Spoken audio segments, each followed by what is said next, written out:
What's going on, guys? Today we are going to be installing a Corsa cold air intake kit on the 2019 Ram here. Now, I'll get to the install here in just a minute. I just wanted to say why I picked the Corsa. I was actually going to go with the S&B because I've heard really good things about S&B. I've always wanted to try them. And their air filter is huge. They claim like 50% flow improvement over stock. However, because of my Billet Technologies catch can, I am now not able to run the S&B intake because of this location. If I got like the Mishimoto can that bolts onto the fan shroud here, then I could. But the airbox of the S&B is so huge that it actually comes like all the way up to this radiator hose, and it would have hit this. So that wouldn't work. So I had to look at smaller options like the Corsa, which hopefully that fits. I don't even know for sure if that's going to fit. But the Corsa is allegedly 25 or 26% flow over stock as well. And if you ask me, that S&B flowing 50% over would be nice, but I really wonder, you know, can the engine even suck 50% more air? You know what I mean? I don't have a cam. I don't have a bigger throttle body or a bigger intake manifold. And I stop at the stop sign, dick. You know, I don't have any of that stuff to maximize airflow in the engine. I'm all stock motor. So I think 25% over stock is still going to give me a little bit of a gain, and anything beyond that is just kind of excessive unless you got a throttle body, cam, intake manifold, etc. So with that being said, we're going to go ahead and install the Corsa. So tools to do the install here are going to be a Phillips head screwdriver, 10mm socket, an 8mm socket, 1/4 inch or 3/8, whatever size ratchet you have. Otherwise, if you don't have a ratchet, either an impact or some sort of electric ratchet. And then I recommend like a small flat blade screwdriver as well. So the first step, of course, is open the hood. All right, now before I get started, I'm gonna make sure that I have all my parts before I take the old one out, so I'm not wasting my time. You should have the airbox itself, the cover, which is actually supposed to be clear, but I think there's a blue film over it that I gotta peel off just to protect it for now. The filter's inside there already. You gotta have this tube, this adapter piece, and then your rubber hose coupler with 4 hose clamps. Also, I'll post this in the video description as well as some of the tools I'm using if you're interested in purchasing them. Now, I'm not gonna do it because I have the ability to clear my engine lights in case something does trip, but technically you should disconnect the negative battery terminal, which is a 10mm nut here, and then you just lift this off. I'm just gonna leave it. I don't have the ignition on or anything, so it shouldn't trip a code. And like I said, I can clear it anyway, so I'm gonna skip that step, and I'm gonna go ahead and unplug the temp sensor here. Sorry for the wind, by the way. I'm trying my best to block it, but to get the sensor unhooked, you just push this tab in and pull straight back like that. All right, now I can't get a good angle on it, but the next step is gonna be, you can kind of see right here a little bit of gray. It kind of looks like this, but on the bottom side.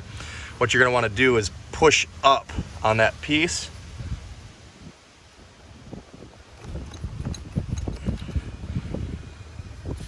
and pull away like so. As you see, when you push on it, it kind of opens that up a little bit and helps you release it. Make sure not to bend this too much. It's just kind of a plastic hard line. We're gonna leave that alone. It's gonna plug in to the new intake. All right, now the only thing holding the airbox in place, the factory one, is there's just a stud here and a stud there, but you don't need to remove anything. You just lift the airbox off of them. You might get some resistance from this piece that goes in, so you might have to tilt the back up first and kind of do one of those numbers. So I'm gonna try that now. Might need 2 hands for this. All right, so I got it just to move a little bit. What I did was grab one hand here, one here, and I just kind of wiggled it while lifting. And as you can see, the studs aren't poking out as much now. I'm gonna go ahead and try and get it out the rest of the way with one hand. There we go.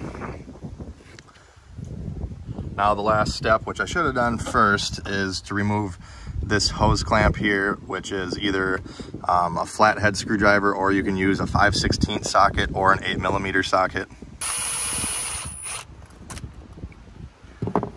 And then we should be able to kind of wiggle and lift this off. There we go. And now the whole thing is free. Out with the old In with the new. So much room for activities now. Also, for anyone wondering or interested, if you're doing a throttle body at this point, the only remaining steps are to remove the 4 8mm bolts holding it on, and then pull this red tab back, and then depress the black tab on the connector and pull back. All right, so next we're gonna remove the stock air temp sensor from the stock intake tubing. To do this, you're just gonna rotate the sensor counterclockwise and you'll feel it stop. Mine was kind of hard to turn because I wasn't sure if it just pulled out or if it twisted, and I had to give it a decent amount of grunt counterclockwise, and all of a sudden it kind of clicked. Like, I actually thought I broke it, but it must have just had like maybe a little bit of glue or something kind of bonding it. So rotate counterclockwise a little bit, and then it should pull right out. Make sure your locking tabs here are not damaged, and make sure your O-ring came with it. All right, now we're gonna take the temp sensor and put it into the new Corsa pipe here. 2 things here. One, this does have the O-ring on it still, so it's gonna be a little bit of a snug fit to get in there. You can use maybe just a little light dropping of oil or grease or something on there, or some soapy water for lube to help get it into place. And then the second thing is, as you can see the temp probe here, if it's facing this way, the airflow can't hit that little probe.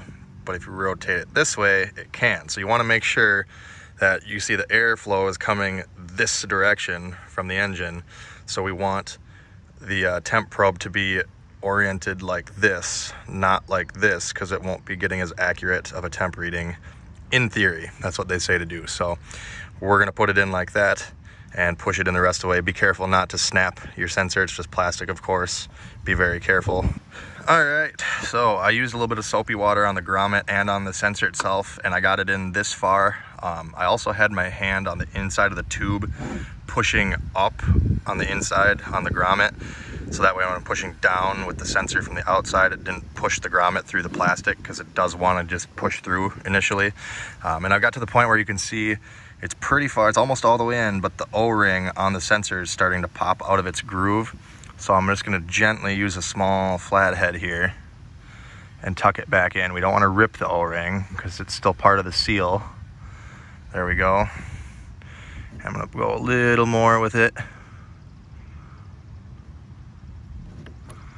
There we go.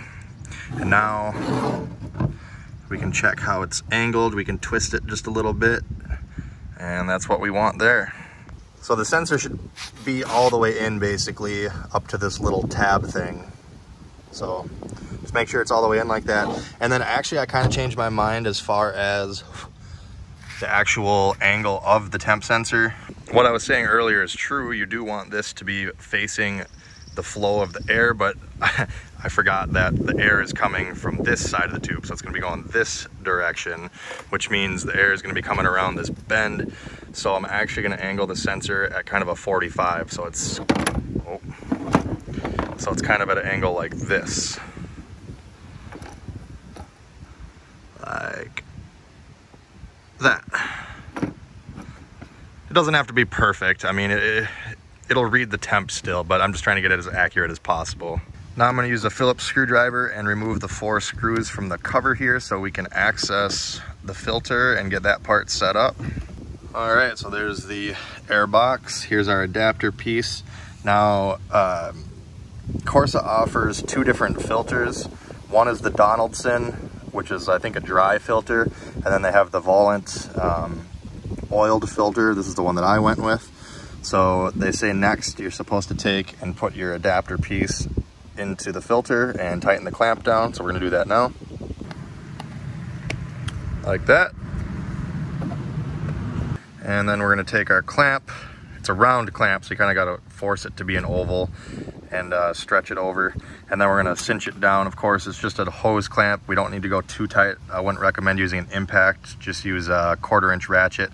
Again, with either a 5/16 8mm socket or a flathead screwdriver.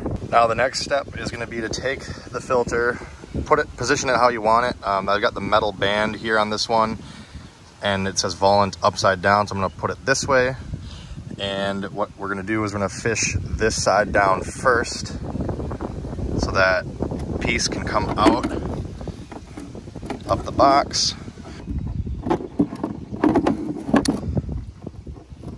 like so. And then we're going to install the 2 bolts that they supply to tighten that down. Here is the provided hardware. You're gonna need a 10mm to put these in. You got 2 10mm head bolts with 2 normal washers and 2 lock washers. I put the lock washer on first, then the normal washer. Keep in mind that you're just threading those things into brass inserts that are molded into plastic, so you don't want to reef on these things. Not only are they small bolts that could snap, but God, a bunch of noisy junk driving by today.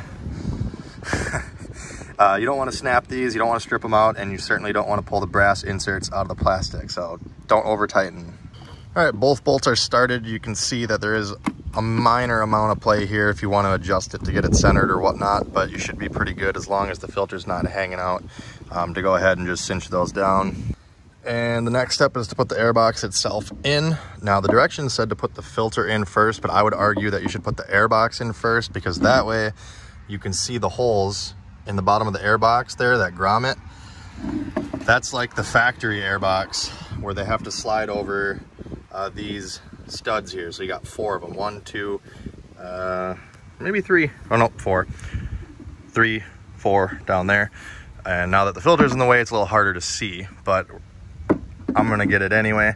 And also when you're putting it in, you can see that there's kind of a cutout here on the box. It's the same shape as this. So basically, the top section here is gonna go on the outside of this piece. So it's gonna seal on this foam. And then the smaller portion on the bottom here is actually gonna go inside this foam piece. And that's gonna seal, so.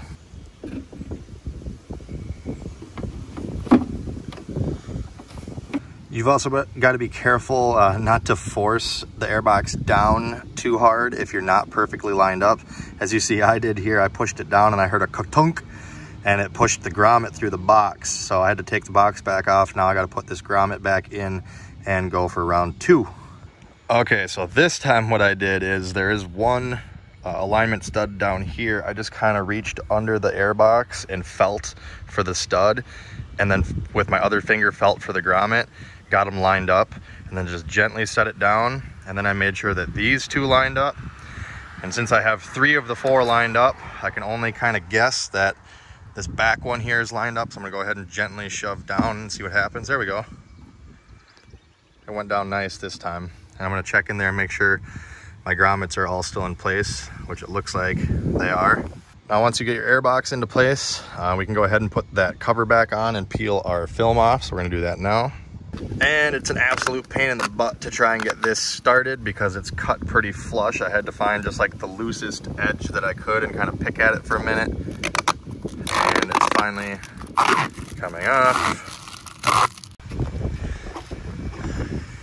And whatever monkey put this sealing gasket on clearly didn't have the OCD that I do. As you see, there's a decent gap there where it should have been put on a little straighter, but it's already glued on, so I'm not gonna try to mess with it. Also, it does have a pretty big sealing area here, so it is gonna seal. It's just gonna bother my OCD a bit, but it's gonna sit like that. And now we can go ahead and put our 4 Phillips screws back in. Again, just brass inserts, so don't reef them down too tight. Make sure your little rubber washers are on before you install the screws, as that helps to seal things up. You can see the rubber kind of oozing around the shoulder of the bolt. I actually did not tighten these all the way down until they were tight where they bottomed out. I just kind of stopped once I saw that oozing action happen. There's plenty of tension there to seal this up. Now we're ready to install our intake pipe here. You should have 2 silicone hose couplers. As you see, one is symmetrical basically. The other one is kind of a bell-shaped or bell-mouthed. So you're gonna have 3 hose clamps that are the same size and one that's smaller. The smaller one is gonna go on the small end of the bell-mouthed one, and that is gonna go on the throttle body. Should just kind of push on like that. I'm not gonna tighten anything up yet. I'm just gonna kind of get it set up, and I'll do my final adjustments after everything's put in. Now I've gone ahead and put the other coupler on to the intake pipe. Make sure you put your first clamp on. You slide this clamp on before you put the coupler on, because the clamp doesn't fit over this swollen section of the hose, and at that point you'll either have to take this rubber coupler back off to slide your clamp on, or do what I did and just undo this clamp completely and then put it back together. So now we're ready to slide this end onto the airbox and then that end down into that coupler.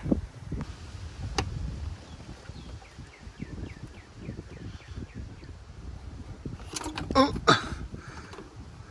Too soon, Junior. Now, if you got this going on where you can't quite get it in there, you can use like a pick or a small screwdriver like this and just gently sneak this in there between it and kind of run it around while you're pushing down on it. Much easier with two hands, but there we go. And of course, as you notice, I forgot to put the freaking bigger clamp there. So now I gotta take this apart and put the clamp on first. All right, that's better. Got both clamps on there now. So this one, pretty easy to do because of the shape of it. You can only shove this down so far into there. And as long as the hose coupler is bottomed out on the throttle body, you should be good. You shouldn't have to worry about any sealing issues there. But over here, you gotta make sure the coupler is 50% on this pipe and 50% on here. So what I do is, you can kind of see just for reference, I got about a 3/8 inch gap right here. And what I do is I pinch with my fingers. I can feel that this plastic piece inside of this hose comes up to about where my nail is, which is good. That gives us plenty of room to put the clamp on. And then same with this pipe, I squeeze it and I can feel it also comes to about the center section of the coupler. So now we're good to go ahead and position the clamps and tighten them down. Again, 8mm, 5/16 or flathead screwdriver. All right, there we go. Clamps are nice and straight, positioned correctly, nice and snug, but again, don't over tighten them. You don't want to strip out the clamps, otherwise you're going to be going to buy new ones. Now really the only thing that's left is to hook up our temp sensor. Try to get a better angle here, there we go. Make sure you hear the click when you push it on to make sure that the tab is engaged correctly, like that. Give it just a little tug, make sure it's engaged. And then now we can put the little crankcase breather back on to this fitting that was already installed on the pipe from Corsa. Again, try and listen for the click, like that. Give it just a little tug, and we are done. If you disconnected your battery, make sure you slide the connector back on and tighten it down with the 10mm. Make sure not to over tighten it. And now the last thing to do is just carefully close the hood. Make sure the airbox and the intake pipe don't hit anything on the hood. It looks like we're gonna be okay. There we go. And as you can see, it works great in conjunction with the Billet Technologies catch can. There's no clearance issues at all like I would have had with the S&B. And that's that, guys. So hopefully this video helped you out. If it did, make sure you hit that like button, subscribe for more videos like this, and check me out on Facebook at Tony the Truck Guy. Thanks for watching. Have a great day.